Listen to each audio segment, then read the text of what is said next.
हमारे यहां प यानी कि पाप करने के बाद, और फिर कान पकड़ करके मंदिर जा रहे हैं, ठाकुर जी क्षमा मांग रहे हैं, ठाकुर जी मुझसे अपराध हो गया, आज के बाद मैं खूब भजन करूंगा, खूब, वो प्रायश्चित हो जाएगा उसका, आपका पाप नष्ट हो जाएगा, लेकिन वो प्रेम लक्षणा भक्ति नहीं मानी जाएगी, वो भक्ति नहीं है।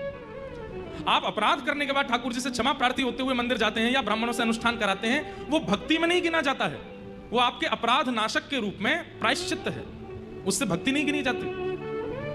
तो पाप करने के बाद किया गया भजन श्रेष्ठ नहीं माना जाता, वो भजन है ही नहीं। दूसरा शब्द आता है फ, यानी कि फल की प्राप्ति के लिए किया गया भजन। नवरात्रि चल रही है, कई लोगों के 9 दिन के व्रत चल रहे हैं, बिल्कुल फलाहार पा रहे हैं, एक समय ही फलाहार पा रहे हैं, लेकिन 9 दिन बाद देवी मैया के जब सामने अंतिम प्रणाम किया तो उसमें फल मांग लिया कि मैया इन 9 दिनों में हमसे प्रसन्न होकर के आप हमको फलानी फलानी वस्तु दे देना। क्या होगा? वो 9 दिन का जो व्रत है वो फल प्रदान कर देगा, वो भक्ति नहीं माना जाएगा, क्योंकि आपने फल की कामना से व्रत किया। तो पाप फल प फ ब यानी कि बंधन युक्त या बंधन मुक्त होने के लिए किया गया भजन।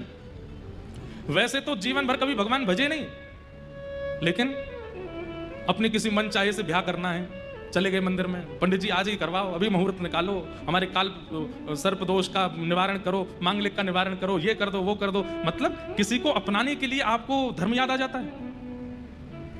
ऐसा धर्म भी धर्म नहीं माना जाता। पाप फल बंधन, प फ ब, और फिर चौथा आता है भ।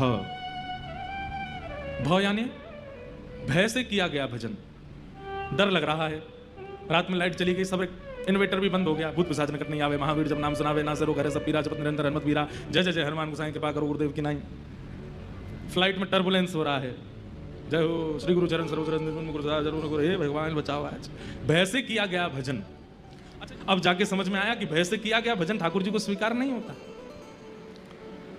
तो प फ ब भ, पाप फल बंधन भय, और अंतिम शब्द आया म, यानी कि मृत्यु। मृत्यु समीप आने पर भगवान का भजन, या फिर कई बार ऐसा होता है कि हमारे घर का कोई व्यक्ति मरणासन अवस्था में है और फिर हम उसके लिए पाठ करा रहे हैं, ब्राह्मण जी बैठा रहे हैं, ये करवा रहे हैं, वो करवा रहे हैं, अनुष्ठान करवा रहे हैं, उसके सामने राधा राधा मंत्र चला दिया, चलता रहे, सुनता रहे। क्यों? प्राण निकलने वाले हैं, कुछ ही दिन बचे हैं। उस समय पर किया गया भजन भी मुक्ति दे देगा, लेकिन वो भजन भक्ति प्रेम भक्ति में स्वीकार नहीं किया जाता। इसलिए यहां अधिकतर जितने भी बैठे हैं वो सब प्रेम लक्षणा भक्ति के उपासक हैं। आपसे हमारी प्रार्थना, पाप फल बंधन भय और मृत्यु, इन 5 कारणों से कभी ठाकुर जी का नाम मत लीजिएगा।